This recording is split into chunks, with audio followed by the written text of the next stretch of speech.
Après la mort de son mari, les beaux-parents de Veola l'ont mise à la porte alors qu'elle était enceinte et avec un petit garçon à charge, ne lui laissant qu'un vieux van rouillé en guise d'héritage. Ils ont ri, affirmant que c'était tout ce qu'elle méritait. Mais lorsqu'elle découvrit le secret caché dans ce van, le destin bascula et c'est elle qui eut le dernier mot. La fine pluie de Manchester tombait sur le cimetière de Charlton comme des larmes que le ciel ne pouvait retenir. Veola et Neudour se tenaient là, tous deux vêtus de noir, son ventre de 6 mois bien rond sous un manteau qui ne fermait plus. À ses côtés, Zion lui tenait fermement la main. Le petit garçon de 6 ans tentait de rester courageux, mais ses yeux brillaient de tristesse. « Papa dort pour toujours ?» demanda-t-il à voix basse. « Oui, mon chéri, mais il restera toujours dans notre cœur », répondit Veola en caressant les boucles de son fils. De l'autre côté de la tombe, les parents d'Alaric observèrent la scène, les visages fermés comme de la pierre. Cyrus Bridge ajustait sa cravate hors de prix pendant qu'Imjan tamponnait ses yeux avec un mouchoir brodé. Il ne daignait presque pas regarder Veola et Zion. Après les funérailles, tout le monde se retrouva dans le bureau du notaire pour la lecture du testament. Maître Thompson, un homme âgé aux lunettes épaisses, ouvrit les documents avec soin.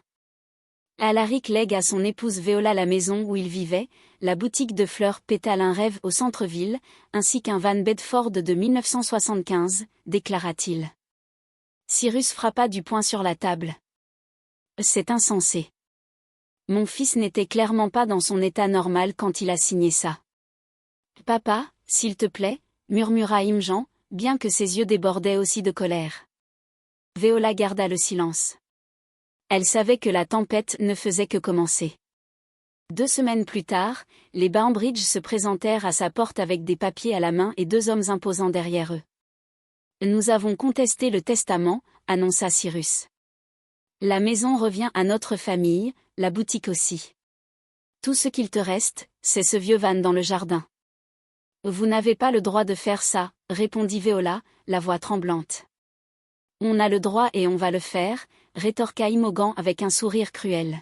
« Tu as 24 heures pour rassembler tes affaires et partir. » Zion courut dans sa chambre et revint avec un petit sac à dos.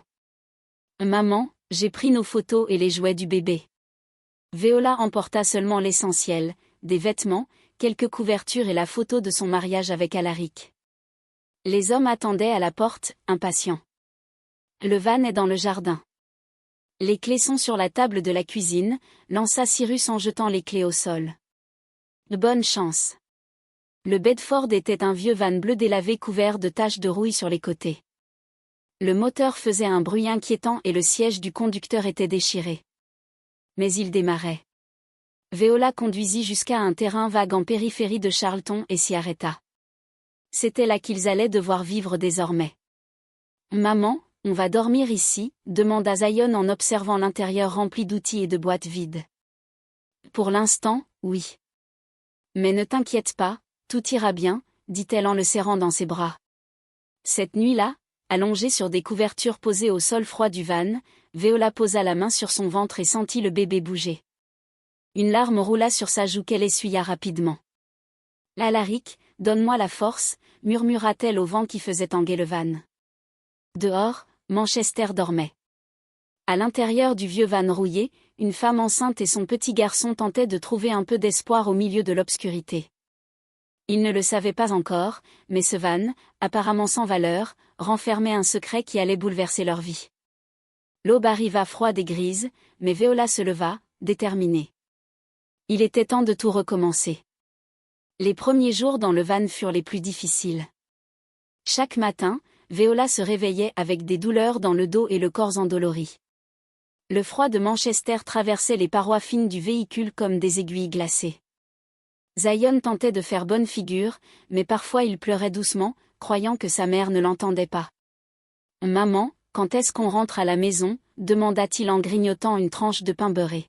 « C'est ici notre maison maintenant, mon cœur. »« On va la rendre spéciale », répondit Veola en coiffant doucement ses cheveux du bout des doigts. Pour gagner un peu d'argent, elle sortait chaque jour à la recherche de travail. Elle nettoyait des bureaux à l'aube, aidait au déchargement de camions au marché central et faisait des livraisons à vélo quand on voulait bien lui en prêter un. L'argent suffisait à peine pour acheter de quoi manger et quelques couches pour l'arrivée du bébé. Un jour, alors qu'elle essayait de ranger un peu l'intérieur du van, Viola se mit à nettoyer les parois plus soigneusement. La peinture bleue s'écaillait par endroits, laissant apparaître une surface sombre en dessous. Elle gratta un peu avec une pièce de monnaie.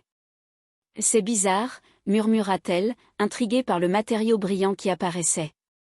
Elle prit un petit couteau et gratta davantage. Ce qu'elle découvrit lui coupa le souffle. Sous la peinture et la rouille, il y avait du métal doré. Elle frotta plus fort et le brillant devint plus éclatant. « Ça ne peut pas être de l'or véritable », murmura-t-elle, mais son cœur s'emballa. Ce soir-là, une fois que Zion se fut endormie, elle gratta une plus grande surface à l'arrière du van. Le métal brillait même sous la faible lumière de sa lampe torche. C'était bien de l'or. De l'or véritable dissimulé sous des années de peinture et de négligence. Le lendemain matin, Viola prit le bus pour Birmingham, une ville voisine où personne ne la connaissait. Elle emportait un petit morceau d'or enveloppé dans un tissu. Dans une rue animée, elle trouva une boutique de rachat de métaux précieux. « Combien ça vaut ?» demanda-t-elle au vendeur derrière le comptoir. L'homme examina le morceau à la loupe et le pesa. « C'est de l'or 18 carats, je peux vous en donner 200 livres. » Viola faillit s'évanouir. C'était plus que ce qu'elle gagnait en 2 semaines de dur labeur. « J'accepte, dit-elle, tentant de cacher son émotion. Avec cet argent, elle acheta de vrais aliments, des vêtements chauds pour Zion et des médicaments pour sa grossesse. Elle loua aussi un petit stand au marché de Charlton pour une semaine. « Qu'est-ce qu'on va vendre ?» demanda Zion en l'aidant à installer les chopes. « Des fleurs, je vais faire des compositions comme à la boutique de papa, » répondit-elle. Durant la semaine, Viola se rendait dès l'aube au marché de gros pour acheter des fleurs, puis passait ses journées à confectionner de jolis bouquets. Ses gestes revinrent naturellement. Les passants s'arrêtaient pour admirer ses arrangements colorés et délicats. « Quelle magnifique fleur ! Vous avez un vrai don. »« Merci. Je les prépare avec beaucoup de soin, » répondit Viola, souriante pour la première fois depuis des semaines. À la fin de la semaine, elle avait presque tout vendu. Avec les bénéfices, elle put prolonger la location du stand pour 1 mois de plus. Petit à petit, elle gratta d'autres morceaux d'or du van, toujours discrètement, sans que Zion ne s'en aperçoive. Elle ne voulait pas l'inquiéter, ni risquer qu'il en parle à quelqu'un. Un soir, en triant ses comptes, Viola réalisa qu'elle commençait à mettre un peu d'argent de côté. Son ventre s'arrondissait de jour en jour, mais elle se sentait plus forte. « Maman, tu as l'air plus heureuse », remarqua Zion en la serrant dans ses bras avant de s'endormir. « Oui, mon cœur, on est en train de construire quelque chose à nous », dit-elle en l'embrassant sur le front. Le van restait leur maison, mais il semblait moins froid à présent. Leur cachet était comme un cadeau secret du destin. Viola ignorait comment Alaric avait mis la main sur un tel van, mais elle sentait qu'il veillait sur elle d'une manière ou d'une autre. Les semaines passèrent et son petit commerce de fleurs prenait doucement racine. C'était le début d'une nouvelle vie. 2 mois plus tard, Viola donna naissance à une magnifique petite fille aux cheveux bouclés, tout comme son frère. Elle l'appela Iris, comme les fleurs qu'elle aimait en vendre. « Là, elle ressemble à papa », dit Zion en tenant précieusement la petite main de sa sœur. Grâce à l'argent de leur trouvé dans le van et au bénéfice des ventes de fleurs, elle réussit à louer une petite boutique à l'angle d'une rue passante. L'enseigne à l'entrée disait « Zion and Iris », des fleurs pour chaque moment. La boutique était simple mais chaleureuse. Viola peignit les murs en jaune pâle et disposa des fleurs fraîches dans tous les coins. Peu à peu, les clients furent attirés par les couleurs vives et le doux parfum qui s'échappait de la porte. « Bonjour, j'aurais besoin de fleurs pour un anniversaire », lança une jeune femme en entrant. « Quel genre de personne est la personne fêtée ?» demanda Viola, berçant Iris dans un porte-bébé coloré. « Ma grand-mère, elle adore le rose et elle est très joyeuse. »« Alors, on va lui préparer un bouquet tout spécialement pour elle », répondit Viola en choisissant des roses roses, des lys blancs et quelques feuillages brillants. La jeune femme repartit enchantée et cette scène se répétait chaque jour. Viola avait ce don rare, celui de choisir les fleurs justes pour chaque personne et chaque occasion. Pendant ce temps, les affaires des Bridge allaient mal. La boutique de fleurs qu'ils avaient arrachée à Viola restait désespérément vide. Cyrus n'y connaissait rien en fleurs et Imogen se montrait désagréable avec les clients. « Pourquoi personne n'achète ici ?» se plaignit Cyrus en regardant les fleurs fanées dans la vitrine. « Parce que vous ne savez pas comment traiter les gens », murmura un passant avant de changer d'avis et de ne pas entrer. Un jour, Imogen poussa la porte de la boutique de Viola. Elle jeta un regard autour d'elle, mais Viola l'accueillit avec politesse. « Puis-je vous aider ?» demanda-t-elle tout en composant un bouquet de tournesol. « Je suis venue voir comment tu t'en sors », dit Imogen en effleurant une rose avec des doigts. « Comme vous pouvez le voir, tout va bien. Les enfants sont en bonne santé et la boutique grandit doucement. Notre boutique aussi se porte bien, mentit Imogen, mais sa voix manquait d'assurance. « Je suis contente de l'entendre », répondit Viola calmement. Imogen sortit sans rien acheter, mais Viola remarqua qu'elle avait scruté les prix et la qualité des fleurs avec attention. Quelques semaines plus tard, Zion arriva en courant de l'école, tout excité. « Maman, la maîtresse a dit que la boutique des grands-parents a fermé. » Personne n'y allait plus. Viola s'arrêta en plein arrosage. « C'est vrai ? » ?»« Oui, et il y a une pancarte à louer sur la vitrine. » Viola ressentit un mélange d'apaisement et de tristesse. Elle ne souhaitait de mal à personne, mais elle ne pouvait nier une certaine satisfaction. « Et tu sais, mon cœur, on récolte souvent ce que l'on sème, » dit-elle à Zion. « Le plus important, c'est de toujours faire de notre mieux. » Ce soir-là, après avoir fermé la boutique, Viola se rendit là où le van était garé. Elle l'utilisait désormais uniquement pour aller chercher des fleurs au marché de gros. La majeure partie de l'or avait été vendue, mais elle avait mis quelques lingots de côté pour les urgences. « Merci », murmura-t-elle en touchant la tôle rouillée du van. « Tu m'as sauvée quand j'en avais le plus besoin. » La petite Iris dormait dans ses bras pendant que Zion jouait avec des blocs colorés sur le sol de la boutique. La vie n'était pas parfaite mais elle leur appartenait. De l'autre côté de la ville, les Bainbridge comptaient leurs dernières pièces. L'orgueil et la cupidité leur avaient coûté très cher. 2 années s'étaient écoulées. La boutique Zion & Iris était devenue la fleuristerie la plus appréciée du quartier. Viola avait désormais 3 employés et gérait des mariages, fêtes et événements à travers tout Manchester. Zion, âgée de 10 ans, aidait après l'école et Iris, une petite fille de 2 ans toujours souriante, charmait chaque client qui passait la porte. « Maman, regarde, Tata Suzanne a apporté des brigadiers », s'écria Zion en courant vers Viola, un plateau entre les mains. Suzanne, l'une des premières employées, était devenue comme une sœur pour Viola.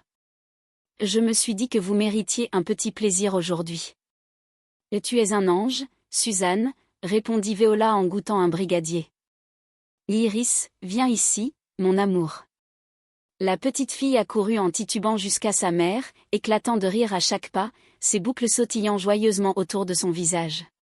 Ce fut un jeudi après-midi pluvieux que Cyrus et Imogen franchirent la porte de la boutique. Ils étaient méconnaissables. Leurs vêtements de luxe avaient laissé place à des habits simples et usés. Cyrus paraissait avoir vieilli de 10 ans et Imogen ne portait plus aucun bijou. « Viola », dit Cyrus en retirant un vieux chapeau. « Pouvons-nous te parler ?» Elle les invita à entrer, servit du thé et attendit qu'ils prennent la parole. « Nous avons tout perdu », avoua Imogen en triturant nerveusement ses doigts. « La maison, l'argent, tout. Nous n'avons nulle part où aller. Et nous sommes venus demander si tu pouvais. » Cyrus n'arrivait pas à finir sa phrase. « Si je pouvais, quoi ?» demanda Viola, gardant un ton posé. « Si tu pouvais nous aider, peut-être un emploi ici dans la boutique ou, » dit Imogen avalant difficilement son orgueil. Viola les regarda longuement. Elle se souvenait de ce matin glacial où il l'avait mise à la porte, enceinte et avec un enfant. Des nuits passées à dormir sur le sol gelé du van lui revinrent en mémoire. « Je suis désolée pour ce que vous traversez, » dit-elle enfin, « mais je ne peux pas vous proposer de travail ici. Cette boutique est un lieu réservé aux gens qui savent traiter les autres avec respect et bienveillance. »« Mais nous sommes de la famille, » protesta Cyrus. « La famille, ce sont les actes qui la définissent, pas seulement le sang, » répondit Viola. « Vous avez fait votre choix il y a 2 ans. » Ils repartirent tête basse. Viola les observa s'éloigner à travers la vitrine, marchant lentement sous la pluie. C'était dur, mais c'était juste, commenta Suzanne qui avait assisté à toute la scène. Oui, certaines ponts, on les brûle soi-même, ajouta Viola. Ce soir-là, après avoir fermé la boutique, elle se rendit près du van. Le véhicule était garé devant le magasin comme toujours. Même si elle avait désormais les moyens d'acheter une voiture neuve, elle avait choisi de garder la Bedford. Elle était bien entretenue avec une peinture fraîche et un moteur révisé. Mais Viola avait tenu à laisser quelques marques de rouille comme un rappel. « Maman, pourquoi tu ne vends pas le vieux van ?» demanda Zion en grimpant sur le siège passager. « Parce qu'il nous a appris une leçon très importante », répondit-elle en caressant le volant usé. « Quelle leçon ? Que la vraie valeur des choses ne se voit pas toujours à l'extérieur. Ce van avait l'air d'une épave ? Mais à l'intérieur, il était précieux. C'est pareil pour les gens.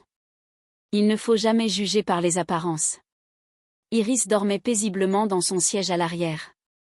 La pluie tambourinait doucement sur le toit du van. Un son devenu apaisant.